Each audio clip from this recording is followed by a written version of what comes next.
বিশ্বনবী পাগলের মতো একবার হাউজে কাউসারে যাবেন, একবার সিরাতে যাবেন, একবার পুলসিরাতের দিকে, একবার হাউজে কাউসারের দিকে পাগলের মতো দৌড়াতে থাকবেন। তার কোন গুনাহগার উম্মত যাতে জাহান্নামে ঢুকে না যায়, সেদিন কেউ সুপারিশ করতে পারবে না বিশ্বনবী ছাড়া। এজন্য 5 নম্বর আল্লাহ বললেন, মান যাল্লাযী ইয়াশফাউ ইনদাহু ইল্লা বিইযনিহি।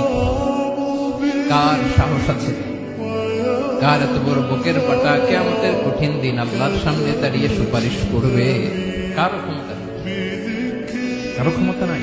বিশ্বনবী সিজদায় পড়ে উম্মতের জন্য কাঁদবেন, সবাই কাঁদবে, নফসি নফসি, আল্লাহ আমারে বাঁচাও, আল্লাহ আমারে বাঁচাও। বিশ্বনবী বলবেন, উম্মতি উম্মতি। বিশ্বনবী আমার জন্য কাঁদবেন, আপনার জন্য কাঁদবেন, আমাদের জন্য সেদিন কেঁদে কেঁদে জাহান্নামের দরজায় দাঁড়িয়ে আমাদেরকে টেনে টেনে জান্নাতে ঢুকাবেন।